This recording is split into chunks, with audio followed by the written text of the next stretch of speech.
Live. This is Live Miami at 11. Thank you, Roxy. Well, sometimes you need a little dating advice every now and then, right? Well, especially if you're wondering why I am still single. Not me, I'm talking about you. Joining us today to talk about her show on VH1 is matchmaker extraordinaire, relationship expert, Siggy Flicker. And I just love the name, Siggy. Yeah, Siggy. Where'd that name come from?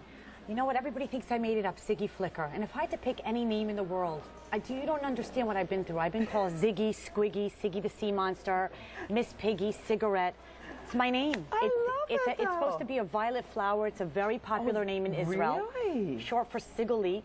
Nobody gets it right, and everybody calls me Ziggy, but okay. I'm going to like it. I like it. It's different. Okay, tell me this. Why are people having such trouble dating, finding love? Well, there are many, many issues that people have. The number one issue is people limit themselves. Do not limit yourself. Really? Yes. Don't say, I only want to meet a millionaire. I only want to meet a tall man. I only want to meet a man that has a full head of hair. Why? Because it's all about chemistry. When I was married and living in South Florida, I was married to a beautiful man. We grew apart. We got divorced. Guess what? I didn't throw the towel in. I went on date after date after date. And I also said, wow, I'd like to meet somebody who looks like the former John F. Kennedy Jr.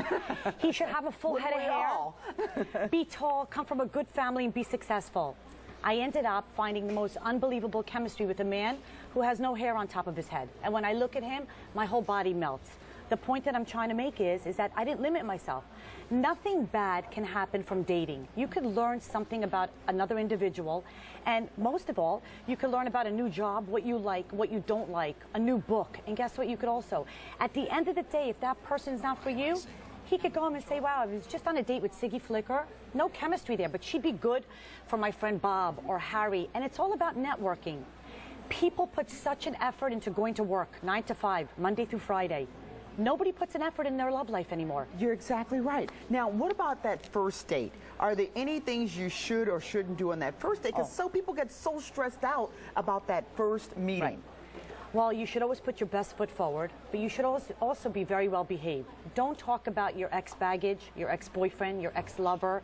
Don't talk about your expectation. Don't be a Dan and David Downer or be depressed or how are you? Oh, everything in my life is horrible. I hate my mom. I hate my boss. Don't talk about the fact that if the doctor just upped your Prozac from 20 milligrams to 50.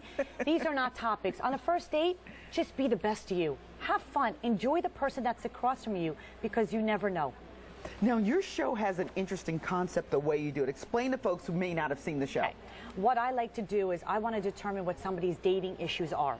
So I watch daters behind camera. When I see what they're doing wrong, I say, enough. Stop. Stop.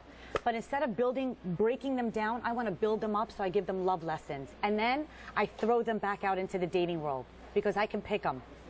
I can pick them. Most people can't pick them for themselves. Oh, okay. That's the problem. I can pick them. So I can't pick them for everybody here because I'm not in South Florida. But my advice to all those single people out there, if you have a friend that's in a healthy, happy, committed relationship, have them pick them for you. Oh, interesting. That's good. I like that. Now, you know what? You used to live here, and the dating scene is so tough down here for girls in particular. It seems like all of my single females, who to me have so much going on, they're looking for love, and they can't find it. Well, it's not any harder in South Florida than it is anywhere in the world. Nope, no. South Florida is known to be hot with a lot of beautiful people. That might make it harder. Have no fear. You should go out at least twice a week. If you're not dating, twice a week. Yes. All you girls, listen up, take notes. Now, it's not like people go to work 5 days a week. When I say twice a week, people are like, I don't understand, Siggy. How do I do that? Well, take a class. You don't have to go to the boom boom room to meet somebody. Okay. Volunteer. Johnny's shaking her head. I'm going to tell your boyfriend. Right. If you like photography, take a class. Go outside the bubble. Pop the bubble and do something that you're not used to doing. And stop looking down. Stop looking down at the iPhone or the BlackBerry. Look up. There's a whole world out there. Get yourself out there at least twice a week. Okay, now when you go, should you dress a certain way? Yes. Okay. When you go on a job interview, you don't show up in sweatpants and crack your gum. No. So when you're going out there and you're looking for love, you put your best foot forward. Be sexy, be feminine, enjoy your life. You only have one time to live this life. And believe me, I am talking from past experience. I fell flat on my face plenty of times after I got divorced. I picked myself right back up. I looked right in front of me and I kept moving. And guess what? I found the lid to my pot, as cheesy as that sounds. I did it, and if I can do it, Anybody can do it. Now, where's your ex-husband these days? I became his matchmaker. He's living in the... I love this. Yeah, I love him. He's a great guy. We have 2 beautiful kids together. And it was in my best interest to become his matchmaker, because if he's happy, it trickles down on my children, Sophie and Joshua. So we're very close, and just because our marriage didn't work out doesn't mean that we had to, you know, hate each other. We work together for the sake of our children, and it makes me happy to see that he's happy. And actually, him and his girlfriend, we all go out, me and my fiance and him and his girlfriend. Hoot. It's really a little bit odd, but it works for me, so. Well, and you know what? I think attitude's so much of it too, and you can tell you had the right attitude. I'm always positive. You always look at a glass.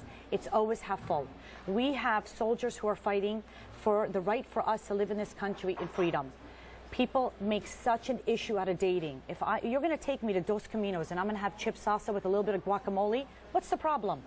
Go on a date and enjoy your life. Smile. Have the right attitude. I'm going to ask my husband, can I do that? Yeah. Can I go on a date and enjoy my life, baby? No, I think he's going to say no. All righty. Well, for more dating advice, log on to her website, siggyflicker.com. You can see she's a hoot. Get that advice. She can help you. We'll be right back. Stay with us. Thank you.